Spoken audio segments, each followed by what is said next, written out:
Assalamualaikum warahmatullahi ta'ala wabarakatuh.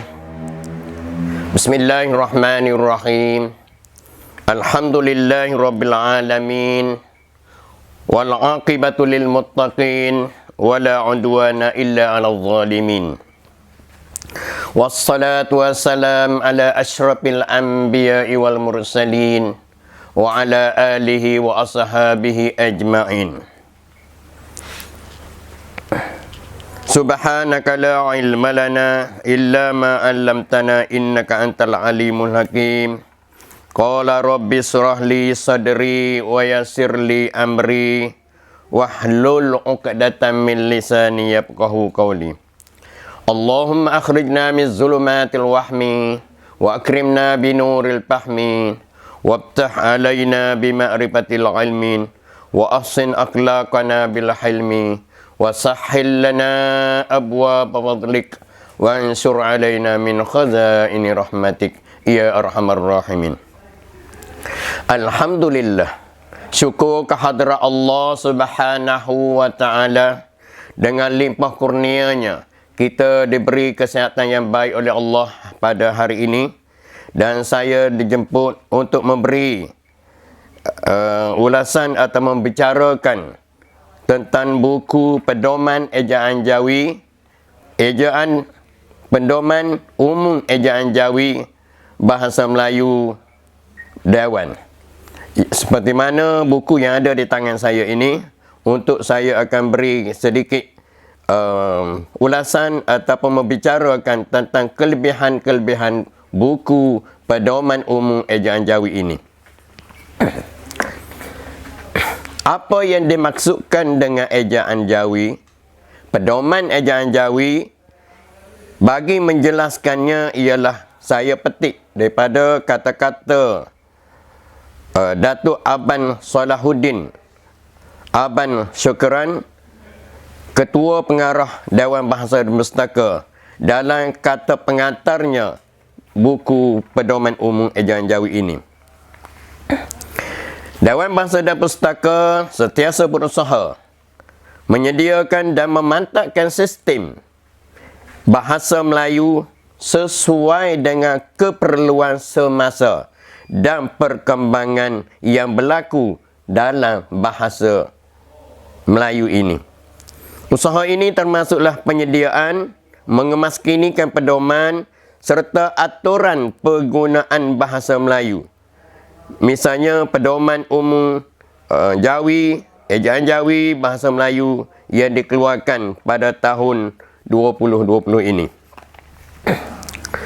Sebenarnya Pedoman Ejaan Jawi ini telah pun disediakan oleh Dewan Bahasa dan Pustaka sejak tahun 1986 lagi, dan cetakan kedua 1987 dan seterusnya 1996, sehinggalah keluarnya Daftar Kata Bahasa Melayu 2008 sehingga 2016. Jadi apa dia pedoman tu? Pedoman ni saya tengok kamus Dewan Bahasa dan Pustaka, iaitu definisi dianya ialah satu, alat merupakan jam yang menunjukkan arah ataupun kompas. Yang kedua ialah sesuatu yang dijadikan asas pegangan untuk melakukan sesuatu, petunjuk. Yang ketiga, buku petunjuk ataupun mengandungi cara menjalankan ataupun melakukan sesuatu untuk kita jadikan panduan. Jadi saya ambil definisi yang ketiga, iaitu sebuah buku yang mengandungi untuk kita jadikan panduan kita, ikutan kita, amalan kita dalam penggunaan bahasa. Sebelum saya buat ulasan buku Pedoman Umum Ejaan Jawi ini, terlebih dulu saya imbas kembali dulu sejarah. Pada tahun 1981, satu jawatan kuasa ditubuhkan oleh kerajaan untuk mengkaji semula dan memperkemaskan sistem ejaan Jawi dan dapat diterbitkan sebuah buku Daftar Ejaan Rumi dan Jawi. Dewan Bahasa dan Pustaka juga telah diberi amanah dan melantik satu jawatan kuasa untuk mengkaji sistem ejaan Jawi pada tahun 1983. Hasil kajian jawatan kuasa ini telah dibentang dalam Konvensyen Jawi di Terengganu pada tahun 1984. Kejayaan jawatan kuasa ini telah memutuskan untuk memilih sebagai asas dan dasar utamanya ialah sistem ejaan Za'ba, iaitu Daftar Ejaan Melayu Jawi Rumi 1949 yang diusahakan oleh Za'ba. Pedoman ejaan Jawi yang telah diterbitkan oleh Dewan Bahasa dan Pustaka, dia ada beberapa siri seperti yang saya cakap di mukadimah tadi, iaitu tahun 1986, 1987, 1996, 2008 dan 2016. Yang terakhir ialah yang 2020 yang ada di tangan saya ini. Buku ini diusahakan oleh jawatan kuasa yang diberi tugas untuk memperkemaskan ejaan Jawi yang terkini. Jadi pada keluaran Dewan Bahasa dan Pustaka tahun 2020 ini dikira sebagai pedoman yang terakhir. Yang buku ini mesra pengguna sebab dianya tidak tebal, nipis sahaja, dan mempunyai muka surat 121, tidak termasuk kulit kata pengantar dan rujukan. Harganya hanyalah RM25 sahaja. Amat murah sekali kalau nak bandingkan dengan buku-buku lain. Alhamdulillah, syukur kepada Allah kerana jawatan kuasa ini berjaya menerbitkan buku Pedoman Umum Ejaan Jawi. Di antara kebaikan-kebaikan yang ada dalam buku ini,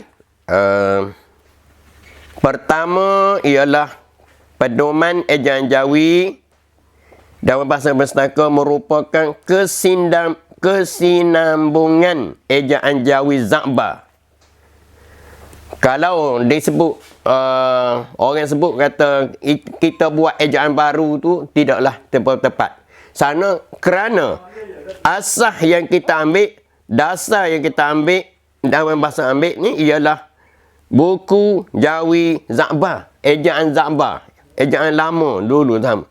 Tapi yang kita pembaharukan, mana yang perlu kita penambahbaikan, kan kita buat penambahbaikan daripada buku Za'ba. Seperti mana yang disebut oleh Za'ba dalam bukunya, tulisan Jawi itu terlebih dahulu dikendaki diatur ejaannya dan disusun dan mengikut tertib hurufnya kerana ejaannya banyak masih lagi sipan pernan. Za'ba 1949. Oleh itu, proses penyempurnaan buku ini telah dilakukan dengan cara kita ambil daripada saranan-saranan dan juga daripada seminar-seminar, kita dijadikan pedoman untuk Dewan Bahasa Pustaka cetak ini. Ejaan Jawi, kita masih lagi mengekalkan ejaan yang telah pun dikemaskinikan. Telah lama yang kita gunakan, telah mantap kita gunakan, kita pakai ejaan itu. Kemudian kita melekatkan yang kurang lekat, kita lekatkan. Yang tiada, kita adakan. Contohnya dalam padanan huruf V Dalam Zamba tidak ada huruf V. Cuma dia berganti dengan huruf waw ataupun ba. Tapi bila nak eja visa, contoh visa, dia tulis wa ya sin alif, visa. Tapi kita naknya V. Maka dalam Dewan Bahasa Pustaka, jawatan kuasa ini telah menambah satu huruf lagi, iaitu huruf waw yang ada titik. Kita panggil huruf V. Dan menjelaskan yang kabur. Mana yang kabur, ejaan lama dulu, yang kabur, yang keliru, kita mengkemaskinikan. Contohnya dalam ejaan biasa. Biasa dulu dalam Zaba baya alif sing. Jadi kita keliru dengan bias. Maka kita tambahkan satu alif, jadi baya alif sing alif, biasa, tambah alif. Puas, kita tambah lagi alif, jadi pa waw alif sing. Dulu eja puasa pa waw alif sing, tapi kita tambah lagi pa waw alif sing alif, jadi puasa. Banyak sekali contoh-contohnya. Begitu juga ejaan yang kita kabur, nak eja tupa ke ataupun topi. Tawa paya sama ada kita nak eja tupa ataupun topi. Maka kita pilih ejaan dapton. Dapton ini untuk tambahkan satu alif lagi, iaitu AI, kita tambah alif ya. Contohnya tawa paya topi, tawa paya alif tupai. Ada beza situ. Maka tidak ada lagi dah yang kabur, yang keliru, kita dapat nama. Peti dengan petai. Ada. Guli dengan gulai. Banyak lagi contoh-contoh dalam penerangan nanti. Itu yang pertama. Yang kedua, kelebihan buku ini yang kedua, iaitu terdapat arahan khusus daripada Kementerian Pendidikan Malaysia yang menghendaki pedoman umum ejaan Jawi ini, pedoman ejaan Jawi yang disempurnakan ini digunakan di seluruh negara seperti mana ia dinyatakan dalam petikan surat perkeliling Ikhtisas Bilangan 1 1992 yang menyebut mulai tarikh ini 22 Januari 1992, pedoman ejaan Jawi yang disempurnakan oleh Dewan Bahasa dan Pustaka PEJYD hendaklah diguna di semua sekolah rendah dan di semua sekolah menengah, maktab-maktab perguruan, di dalam buku TET, dalam peperiksaan yang dikendalikan oleh Lembaga Peperiksaan Malaysia atau Majlis Peperiksaan Malaysia, serta dalam semua sektor dan juga masyarakat seluruh negara. Hal ini sudah hampir pelajar-pelajar kita menerima pedoman ejaan Jawi Dewan Bahasa dan Pustaka ini hampir 30 tahun. Daripada tahun 1980. Saya ingat, saya 82 lagi semasa saya dilantik menjadi JU, menerangkan kepada guru-guru untuk disebarkan kepada pelajar-pelajar tentang tulisan Jawi ini. Yang ketiga, PEJYD yang ditambah baik beberapa kali daripada tahun yang saya sebut tadi, daripada tahun 86, tahun 1987, 1993 sampailah 2016. Berdasarkan maklumat yang diperolehi daripada pelbagai seminar pakar-pakar tulisan Jawi yang kita masukkan, kita buat penambahbaikan dan disahkan oleh pakar-pakar bahasa dalam tulisan Jawi dengan mengeluarkan buku pedoman umum ejaan Jawi ini.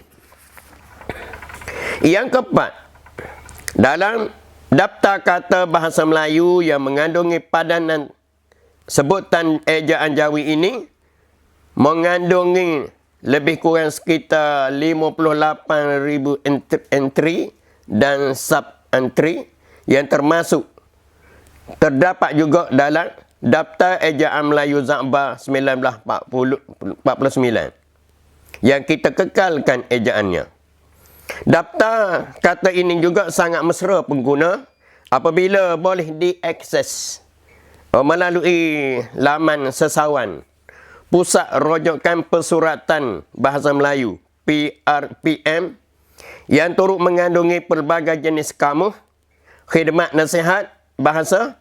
Laman sesawan ini telah disenaraikan sebagai 10 laman sesawan yang paling banyak dilawati di Malaysia. Pedoman dan daftar kata dalam bahasa Pustaka ini juga turut disebar luaskan di Brunei secara resminya dan di Singapura, dan juga turut diajar di Selatan Thai. Ramai musi-musi kita telah pun keluar untuk pergi memberi penerangan di Selatan Thai. Termasuklah salah-salahnya saya telah pun dijemput untuk memberi penerangan kepada guru-guru yang berada di Selatan Thai, iaitu di Krabi sebelum COVID tahun lepas.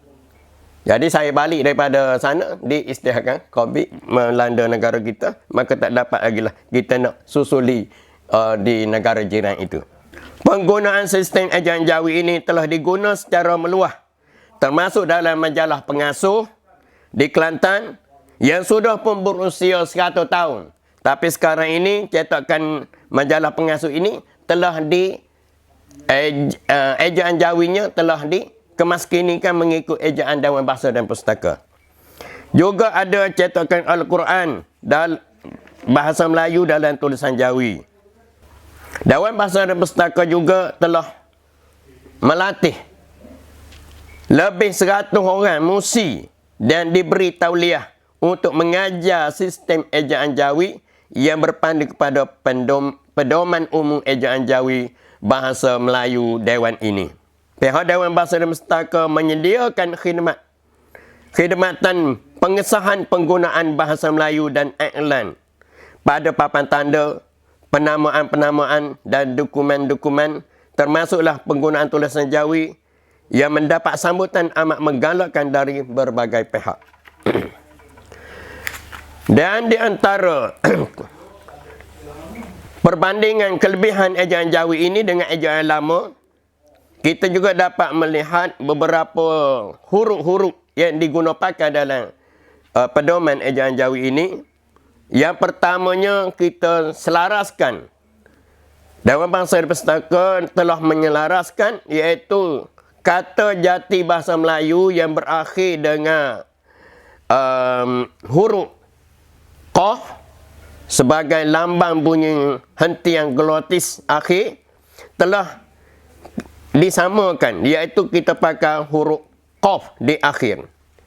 Rumi K di akhir Qaf. Dalam Jawi lama, dia terdapat 3 huruf ini berbeza di lambang dia. Pertama, dia gunakan huruf Qaf. Yang kedua, gunakan huruf Kah. Yang ketiga, guna Hamzah.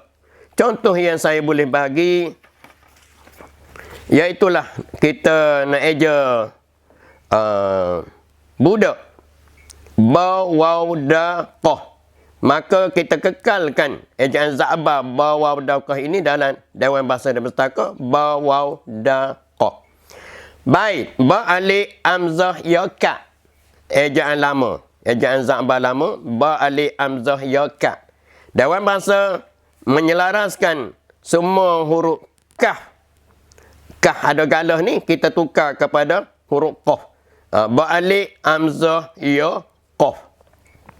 Begitu juga penggunaan hamzah. Pa, waw, ka, wa, hamzah. Dewan Bahasa menyelaras pa, waw, ka, wa, qaf. Pokok. Ejanya pokok. Yang kedua, penggunaan fonin V, pinjaman daripada bahasa Inggeris yang dilambangkan dengan huruf va, iaitu waw bertitik di atasnya. Ejaan Za'ba dulu menggunakan huruf va ataupun huruf waw. Contoh kita nak ejanya ialah visa. Za'ba je wa ya sin alif. Dalam bahasa va ya sin alif. University. Kita baca Za'ba baca university. Sebab dia guna ya waw. Ya wanu ya borosiyataya. University. Yang ketiga ialah tentang penggunaan huruf ya. Huruf ya yang tiada titik ataupun tanpa titik. Itu kita sebut alif maksurah. Iaitu huruf ya yang diterima dalam Dewan Bahasa Pustaka menjadi huruf berbeza fungsinya daripada huruf ya biasa yang bertitik. Beberapa contoh yang saya dapat beri di sini. Contohnya ialah ejaan rasionalisme. Dalam ejaan lama rasionalism, iaitu ra alif sin ya nun alif la ya za min. Rasionalism. Dalam bahasa eja mengikut baku ra alif sin ya waw nun alif la ya min ya yang tak ada titik tu. Kita baca rasionalisme. Idealisme. Ejaan lama idealism, iaitu alif ya da ya alif la ya za min. Idealism. Ejaan dalam bahasa pustaka alif ya da ya alif la ya mi ya tak ada titik. Ya yang tak ada titik. Idealisme. Baca lisme. Seterusnya ialah beza dalam ejaan lama AI, AU, Depton. Dieja tanpa alif. Menyebabkan ia boleh dibaca I ataupun U sahaja. Contohnya peti. Petaya, peti. Bila ada AI, kita nak bunyikan Depton. Maka dalam bahasa pustaka tambah peta alif ya. Jadi petai. Nak eja tupai. Tupai. Ejaan lama tawapaya. Tupi. Tetapi kehendak kita naknya tupai tawapa alif ya. Saya kira mantapnya Dewan Bahasa dan Pustaka. Yang kelima, sistem ejaan Dewan Bahasa dan Pustaka telah menetapkan semua suku kata yang berbunyi I dan I hendaklah diletakkan huruf ya. Manakala huruf U dan O hendaklah diletakkan huruf waw. Dalam ejaan lama hanya sebahagian saja diletakkan huruf vokal. Contohnya eja 7. T-U-J-U-S 7. Tapi boleh baca T-U-J-H 7. Ejaan lama tawawjiha. Ejaan dalam bahasa Pustaka tambah huruf waw, tawaw, jiwaw, ha. 7. Yang keenam. Perbezaan yang keenam ataupun kelebihannya ialah sistem ejaan Jawi dalam bahasa Pustaka masih mengekalkan sebahagian besar ejaan sistem Jawi Za'ba dan ejaan tradisi, ejaan yang terdapat dalam kitab-kitab Turah seperti kitab Musalli, kitab Hidayatul Sibyan, dan Hidayatul As-Salikin. Jadi, saya kira beberapa kelebihan perbandingan ejaan ini, yang lebih mantap ialah ejaan Dewan Bahasa dan Pustaka. Oleh itu, saya surkan kepada tuan-tuan dan puan-puan, belilah buku Pedoman Umum Ejaan Jawi Dewan Bahasa Melayu ini hanya dengan harga RM25 sahaja. Boleh didapati di kedai Dewan Bahasa dan Pustaka, kedai buku Dewan Bahasa dan Pustaka Wilayah Timur, dan juga boleh didapati di Pejabat Persatuan Seni Khak Negeri Kelantan, iaitu di Galeri Khak Jalan Marikan. Dan faedahnya ialah lebih baik dan lebih disempurnakan kita guna pakai pedoman yang bersistem, iaitu Dewan Bahasa dan Pustaka. Dan diharap semua pihak bersetuju menggunakan ejaan Jawi yang diselaraskan oleh Dewan Bahasa dan Pustaka ini dan diguna pakai oleh Kementerian Pendidikan Malaysia. Sekian, terima kasih di atas penerangan ringkas saya pada pagi ini. Assalamualaikum warahmatullahi taala wabarakatuh.